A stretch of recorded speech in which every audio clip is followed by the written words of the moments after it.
नमस्कार मित्रों।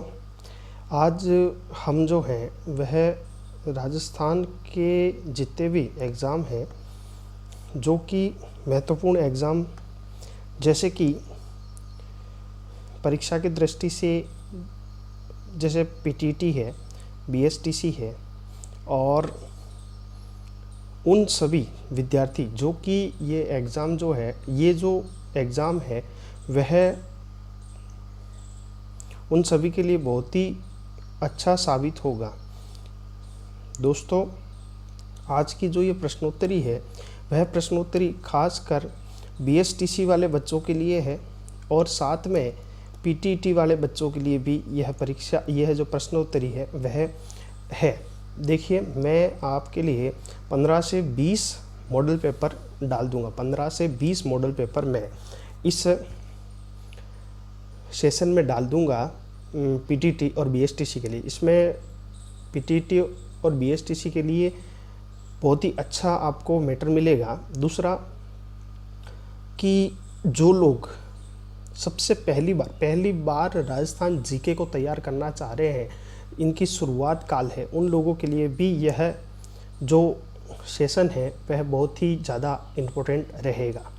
इसके अंदर टोटल 50 प्रश्न हैं, 50 प्रश्नों का संकलन है और हम इन 50 प्रश्नों के साथ ही चलेंगे। चलिए, इसके साथ और मैं बता दूं आपको कि हम एसआई सब इंस्पेक्टर के जितने भी मॉडल पेपर हैं 6 मॉडल पेपर को लेकर आएंगे और ये 6 मॉडल पेपर हमारे 10 तारीख से शुरू हो रहे हैं, 10 अगस्त से शुरू हो रहे हैं।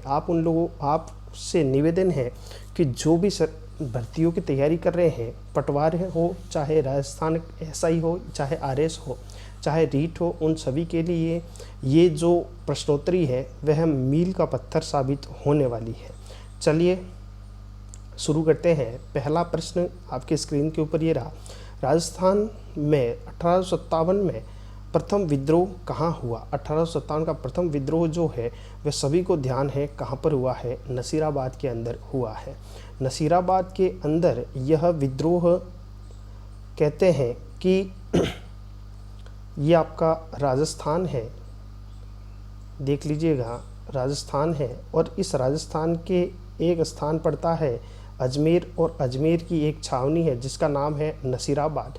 इसके पास ही एक छावनी है जिसका नाम है नीमच छावनी है और यहाँ पर एक छावनी है और एक छावनी यहाँ पर है और एक छावनी यहाँ पर है और एक छावनी यहाँ पर है। टोटल राजस्थान के अंदर कितनी छावनियाँ थी? 6 छावनियाँ थी। कौन कौन सी, ज़रा ये भी देख लीजिएगा। तो एक तो है नसीराबाद के बाद एरिनपुरा के बाद नीमच के बाद है देवली के बाद है खैरवाड़ा और इसके बाद है ब्यावर। तो दोस्तों देखना, ये खैरवाड़ा और ब्यावर जहाँ पर क्रांति नहीं हुई थी और इन 4 जगहों पर जो है वह 1857 की क्रांति हुई थी। सबसे पहले शुरुआत कहाँ से होती है? नसीराबाद से होती है। इस समय 1857 की क्रांति के समय राजस्थान का जो एजीजी था वह कौन था? पैट्रिक लॉरेंस था। कौन था? Patrick Lawrence. और ये पैट्रिक लॉरेंस उस समय गर्मी थी तो इस कारण से यह कहाँ बैठा हुआ था? माउंट आबू में बैठा हुआ था। अब साहब जैसे ही इसको पता चलता है, 19 मई को जानकारी मिलती है कि राजस्थान में भी उत्पाद शुरू होने वाला है और सैनिकों के द्वारा विद्रोह शुरू होगा, तो सबसे पहले यह पहुंचता है कहाँ पर? नसीराबाद के अंदर पहुंचता है, अजमेर। और यह नसीराबाद अजमेर में जाने के बाद यहाँ पर एक दुर्ग है, मैगज़ीन का दुर्ग, और ये मैगज़ीन दुर्ग को क्या कर लेता है? अधिकृत कर लेता है, क्योंकि यहाँ पर सब सर्वाधिक हथियार पड़े थे और इन हथियारों को अपने साथ यह उस मैगज़ीन दुर्ग को अपने अंडर ले लेता है और उसे नियंत्रित कर लेता है, क्योंकि यदि वह सारे हथियार सैनिकों को मिल जाते तो सैनिक और ज़्यादा प्रबल हो जाते। इस कारण से उसने मैगज़ीन दुर्ग पर अधिकार कर लिया। दोस्तों, नसीराबाद में सबसे पहले जो है वह 28 मई को 28 मई 1857 को सबसे पहले प्रथम विद्रोह यहाँ पर शुरू होता है। तो आपका सही उत्तर क्या हो जाएगा, नसीराबाद के अंदर सबसे पहला विद्रोह शुरू होता है। चलिए अगला प्रश्न है, मेरे मित्र जो भी देख रहे हैं वह उनसे निवेदन है कि इसे आप अंत तक देखिएगा, आपको अच्छे प्रश्न यहाँ से मिलेंगे। देखिएगा, रूपाजी व कृपाजी शहीदों का संबंध कहाँ से है। रूपाजी और कृपाजी जो हैं उनका संबंध जो है वह कहाँ से है। तो देखिए, रूपाजी और कृपाजी, एक तो है आपके नानक जी का संबंध जो है वह बूंदी किसान आंदोलन से है, जबकि बेगू किसान आंदोलन से किसका संबंध है, रूपाजी एवं कृपाजी का संबंध किससे है, बेगू किसान आंदोलन से है। बिजोलिया, बीकानेर के अंदर कोई किसान आंदोलन नहीं हुआ, बिजोलिया के अंदर जो है वह नानजी भील का संबंध किससे है, बिजोलिया किसान आंदोलन से है। ठीक है, चलिए अगला प्रश्न, टोटल 50 प्रश्न है और बहुत ही शानदार प्रश्न है। विमल शाह द्वारा बनाए गए प्रसिद्ध जैन मंदिर कहाँ स्थित है। तो यह जैन मंदिर कहाँ पर स्थित है, आपका जवाब क्या हो जाएगा, पाली जवाब इसका सही उत्तर है। राजस्थान में उष्णकटिबंधीय पतझड़ वन कहाँ पर पाए जाते हैं। तो उष्णकटिबंधीय जो देखना, मैं आपको वन बता देता हूँ।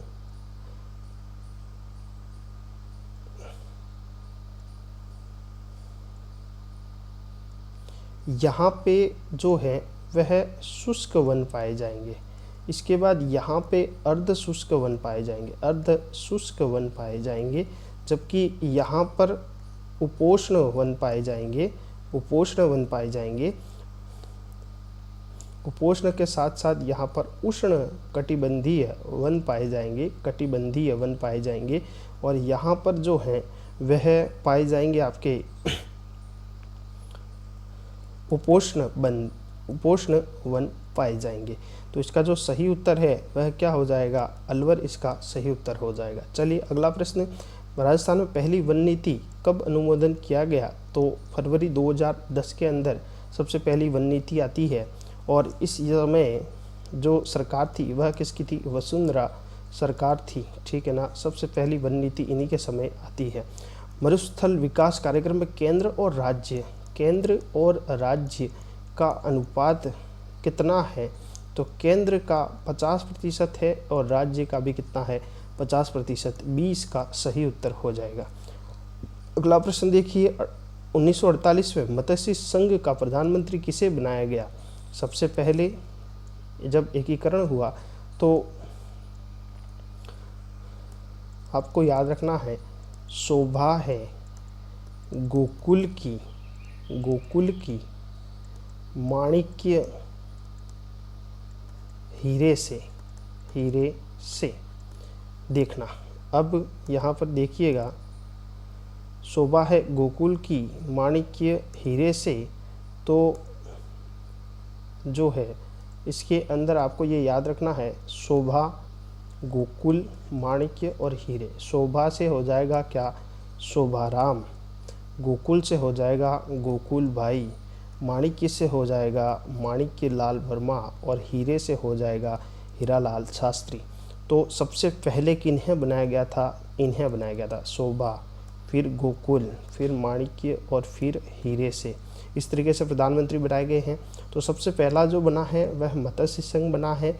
मत्स्य संघ के बाद जो बना है वह पूर्व राजस्थान संघ बना है। इसके बाद तीसरे नंबर का आपके उदयपुर वाला बना है, जिसे संयुक्त राजस्थान संघ कहते हैं। इसके बाद वृहद राजस्थान संघ, और फिर वृहद संयुक्त राजस्थान संघ, और फिर राजस्थान संघ, और फिर राजस्थान संघ। तो सबसे पहले कौन सा बना है, मत्स्य राजस्थान संघ बना है सबसे पहला, ये वाला, जिसके अंदर अलवर, भरतपुर, धौलपुर और करौली, ABCD है ना, ABCD अलवर, भरतपुर, करौली और धौलपुर, इन चारों से मिलकर बना है कौन सा? मत्स्य संघ। और ये मत्स्य संघ नाम किसने रखा है? के.एम. मुंशी ने रखा है, ठीक है ना। चलिए, तो ये किसने, प्रधानमंत्री किसे बनाया गया था? तो यहाँ पर प्रधानमंत्री जो बनाया जाता है वह शोभाराम को बनाया जाता है ना, शोभाराम को। चलिए अगला प्रश्न देखिएगा, वंश भास्कर के रचयिता कौन थे? सभी को ध्यान है, वंश भास्कर सूर्यमल्ल मिश्रण है। दोस्तों ध्यान रखना, एक तो वीर विनोद और एक है वंश भास्कर, इन दोनों में सर्वाधिक कन्फ्यूजन होते हैं, तो आज ये कन्फ्यूजन मैं निकाल देता हूँ। देखो भास्कर किसका पर्यायवाची है? सूर्य का पर्यायवाची है, तो इसके रचयिता भी कौन हो जाएंगे? सूर्यमल्ल मिश्रण हो जाएंगे। जबकि वीर विनोद किसकी पुस्तक है? श्यामल दास की पुस्तक है। चलिए अगला प्रश्न देखिएगा, राजस्थान में मावट किसका स्थानीय नाम है? तो राजस्थान में जो मावट है वह किसका स्थानीय नाम है? पर्वतीय वनस्पति, मरुस्थलीय वनस्पति, शीतकालीन वर्षा और स्थानांतरित कृषि। तो आप सभी को ध्यान है, इसका जो सही उत्तर है वह क्या है? शीतकालीन वर्षा है। पश्चिमी विक्षोभ से यह वर्षा होती है, क्योंकि इस समय जो हवा है वह स्थल से कहाँ पर जाती है? समुद्र की तरफ जाती है। इस कारण से यह पर्वतों से टकराकर और क्या करती है? वर्षा करती है ये हवाएं, जिसे किसानों के लिए, किसान इस समय गेहूं की फसल होती है भारत के अंदर, और यह गेहूं की फसल के लिए इसकी बूंदें जो हैं वह स्वर्ण बूंदें कहलाती है। इस कारण से इसे गोल्डन ड्रिप भी कहते हैं, गोल्डन ड्रॉप की भी इसे कहते हैं। चलिए अगला प्रश्न, राजेंद्र सिंह निम्न में से किसके संस्थापक हैं? वह origami के संस्थापक हैं। चलिए, भारत में कुल क्षेत्रफल का राजस्थान आच्छादित प्रतिशत कितना है? आपको प्रतिशत बताना है, तो ये 10.41% कुल। देखिएगा इसका क्या अर्थ होता है। जैसे ये पूरा भारत है, मैं आपको बता देता हूँ, थोड़ा सा आप देख लीजिएगा, इसके अंदर कन्फ्यूजन नहीं मत होना। ये जैसे पूरा भारत है, ठीक है ना। अब ये टोटल भारत है, ये तो दक्षिण का भाग है और इस तरफ उत्तर का भाग है, तो ये पूरा भारत है। इस पूरे भाग का 100%, ये पूरा भारत कितना है? 100%। तो राजस्थान इसमें से कितना प्रतिशत है? तो 10.41% है ना क्षेत्रफल में। चलिए अगला प्रश्न, 1905 में जयपुर वर्धमान पाठशाला की स्थापना किसने की है?